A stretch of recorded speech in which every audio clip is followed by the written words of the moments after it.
नमस्कार दगड़ियों, मी अभिजात कांडपाल स्वागत छू तुम्हार पी फॉर पहाड़ न्यूज बुलेटिन में। आज छू 22 जुलाई 2025।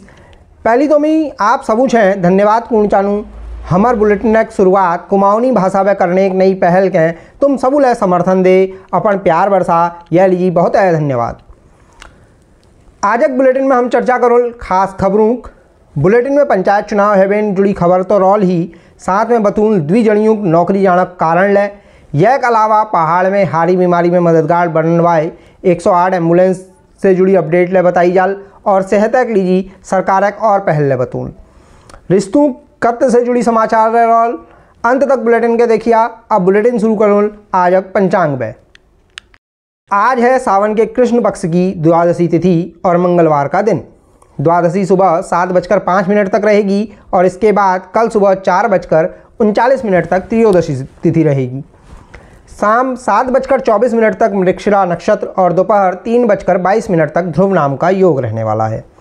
इसके साथ ही सुबह 7:05 तक तैतिल और इसके बाद शाम 5:51 तक गर नाम का करण रहेगा।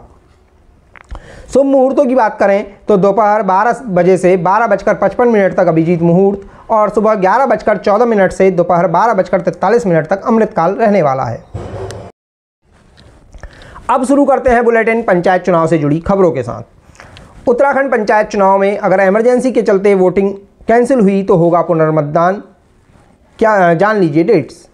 उत्तराखंड में पंचायत चुनाव के दौरान आपदा या अन्य किसी इमरजेंसी सिचुएशन में वोटिंग कैंसिल होने पर चुनाव आयोग संबंधित बूथ पर पुनर्मतदान करवाएगा। आयोग ने इसके लिए आदेश जारी किया है। चुनाव आयोग ने कहा है कि 24 जुलाई को होने वाले पहले चरण के मतदान में अगर किसी बूथ पर वोटिंग कैंसिल होती है तो वहां 28 जुलाई को पुनर्मतदान कराया जाएगा। वहीं जिस बूथ में दूसरे चरण का मतदान 28 जुलाई को नहीं हो पाएगा वहां रीपोलिंग 30 जुलाई को कराई जाएगी। अब बढ़ते हैं पंचायत चुनाव से जुड़ी दूसरी महत्वपूर्ण खबर की ओर। आज शाम 5 बजे थम जाएगा पहले चरण का प्रचार का शोर। भारत नेपाल सीमा की गई सील। त्रिस्तरीय पंचायत चुनाव के मद्देनज़र पहले चरण के लिए प्रचार का शोर आज शाम 5 बजे थम जाएगा। इसके बाद candidate door to door campaign ही कर पाएंगे। वहीं उत्तराखंड की सीमा से लगे भारत नेपाल इंटरनेशनल बॉर्डर को भी पंचायत चुनाव के मद्देनज़र सील कर दिया गया है। डीडीहार, धारचूला और कर्नाली शिना में इस इंटरनेशनल बॉर्डर पर नदी के ऊपर बने पुलों पर ताला लगा दिया गया है। बॉर्डर को 24 जुलाई को वोटिंग खत्म होने के बाद खोला जाएगा। इसके साथ ही बॉर्डर पर सुरक्षा एजेंसियों ने चौकसी भी बढ़ा दी है। इधर सोमवार को दूरस्थ क्षेत्रों के लिए पोलिंग पार्टियों को रवाना भी किया गया है। इनमें चमोली के दूरस्थ इलाकों में 5 और पिथौरागढ़ के मुनस्यारी के दूरदराज के इलाकों में 3 पोलिंग पार्टियों को रवाना कर दिया गया है। अगली खबर है 2 जूनियर इंजीनियर्स के नौकरी जाने की। उत्तराखंड में जिला पंचायत के 2 जेई की गई नौकरी। दोनों ने अपनी अपनी बीवी की हिस्सेदारी वाली फर्म को पहुंचाया था फ़ायदा। उत्तराखंड सरकार ने पौड़ी जिला पंचायत के सस्पेंड चल रहे 2 जूनियर इंजीनियरों सुदर्शन सिंह रावत और आलोक रावत को बर्खास्त कर दिया है। दरअसल सुदर्शन ने अधिकार न होने के बावजूद बतौर इंजीनियर इंचार्ज बिल्डिंगों और होटलों के नक्शे पास किए थे। इसके साथ ही उसने ऐसी फर्म को 1,47,00,000 रुपये का भुगतान करवाया जिसमें उसकी बीवी 25% की शेयर धारक है। वहीं जेई आलोक रावत द्वारा भी जिस फर्म को 1,47,00,000 रुपये से ज़्यादा का भुगतान किया गया उसमें उनकी पत्नी की 25% हिस्सेदारी थी। इसके साथ ही आलोक के भाई अखिलेश रावत ठेकेदार हैं जो नियमों के खिलाफ हैं। बुलेटिन में आप चलते हैं बारिश के चलते हो रही दुश्वारियों की खबर की ओर। चमोली में भूस्खलन से चीन सीमा को जोड़ने वाला मलारी हाईवे का 10 मीटर का हिस्सा ध्वस्त। उत्तराखंड के अलग अलग इलाकों में भारी बारिश के चलते जनजीवन पर गहरा असर पड़ रहा है। कहीं जलभराव ने तो कहीं लैंडस्लाइड ने लोगों की दुश्वारियों को बढ़ा दिया है। चमोली में भापकुंड के पास सोमवार को लैंडस्लाइड होने से पहाड़ी का एक हिस्सा भरभराकर गिर गया जिससे चीन सीमा को जोड़ने वाला मलारी हाईवे का 10 मीटर का हिस्सा ध्वस्त हो गया है। इसके चलते स्थानीय लोगों और सेना व आईटीबीपी की गाड़ियों की आवाजाही बंद हो गई है। इसके साथ ही प्रदेश में कई और सड़कें भी आपदा के चलते बंद हैं। बुलेटिन में आप बात करेंगे हेल्थ डिपार्टमेंट में जारी हुए कई निर्देशों की खबरों की। बदली जाएंगी बेड़े में शामिल पुरानी 108 एम्बुलेंस। पहाड़ी इलाकों में बनेंगे 2-2 IVF और ट्रॉमा सेंटर। उत्तराखंड के मुख्य सचिव आनंद वर्धन ने राज्य के सभी जिलों के डीएम के साथ डिस्ट्रिक्ट और सब डिस्ट्रिक्ट हॉस्पिटल की स्थितियों पर चर्चा की। इस दौरान उन्होंने पुरानी हो चुकी 108 एम्बुलेंस और विभाग की एम्बुलेंस को तत्काल बदलने का निर्देश दिया। इसके साथ ही उन्होंने स्वास्थ्य विभाग के सचिव को कुमाऊं और गढ़वाल के पर्वतीय क्षेत्रों में एक IVF फैसिलिटी और ट्रॉमा सेंटर बनाने का भी निर्देश दिया। उन्होंने कहा कि ये दोनों सुविधाएं पर्वतीय क्षेत्रों में जल्द से जल्द शुरू की जाएं। अगली खबर भी हेल्थ डिपार्टमेंट से ही जुड़ी हुई है। उत्तराखंड में मरीजों को रेफर करने पर तय होगी जवाबदेही, CMS के सिग्नेचर होंगे कंपलसरी। उत्तराखंड के स्वास्थ्य सचिव डॉक्टर R राजेश कुमार ने राज्य के सभी जिलों के CMO और उप जिला अस्पतालों के CMS के साथ समीक्षा बैठक की।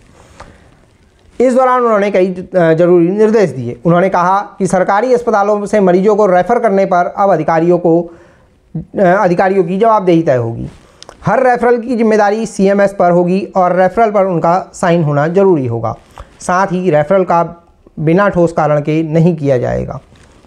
इसके साथ ही उन्होंने स्वास्थ्य महानिदेशक को मरीजों के रेफरल से जुड़ी स्पष्ट SOP तैयार करने को भी कहा है।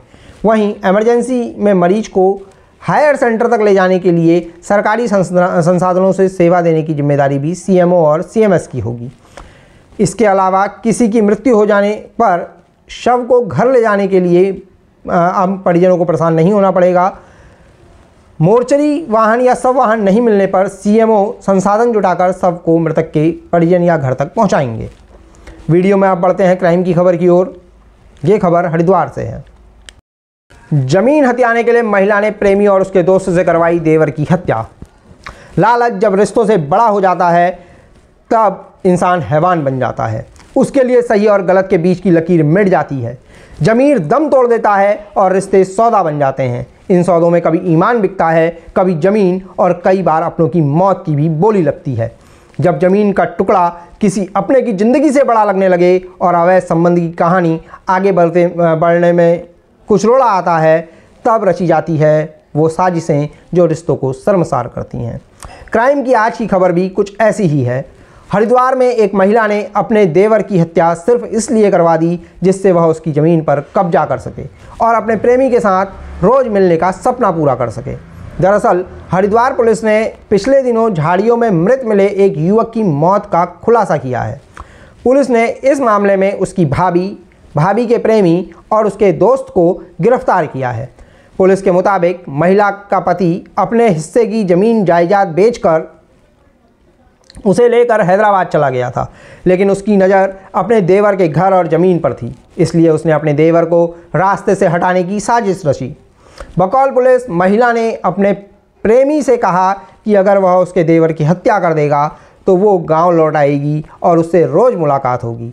इसके बाद महिला के प्रेमी ने अपने दोस्त को पूरा मामला और हत्या की प्लानिंग के बारे में बताया और बदले में 5 लाख रुपए मिलने की बात कही। दोनों में तय हुआ कि आधे आधे पैसे बांट लेंगे। आरोपियों ने इसके बाद घटना को अंजाम दिया। बुलेटिन में अब पॉजिटिव न्यूज़ की ओर बढ़ते हैं। ये आज के बुलेटिन की अंतिम खबर भी होगी। त्रियुगी नारायण को वैदिक पर्यटन विलेज के रूप में किया जाएगा विकसित। राज्य के पर्यटन मंत्री सतपाल महाराज ने कहा है कि रुद्रप्रयाग जिले में भोले बाबा और माता पार्वती की विवाह स्थली त्रियुगी नारायण मंदिर वेडिंग जोन डेस्टिनेशन के रूप में उभर रहा है।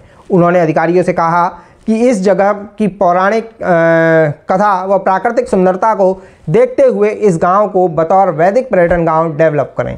इसके साथ ही उन्होंने राज्य के पर्यटक और ट्रैकिंग रूट्स पर स्थानीय युवाओं को रोजगार देने के लिए कैंपिंग की ट्रेनिंग देने की योजना बनाने को भी कहा है। आज के बुलेटिन में इतना ही। आज के बुलेटिन को यहीं देंगे विराम। बुलेटिन पसंद आया हो तो वीडियो को लाइक, शेयर और चैनल को सब्सक्राइब जरूर कर लीजिएगा। जल्द मिलेंगे किसी नई वीडियो के साथ। तब तक के लिए नमस्कार। मैं अभिजात कांडपाल।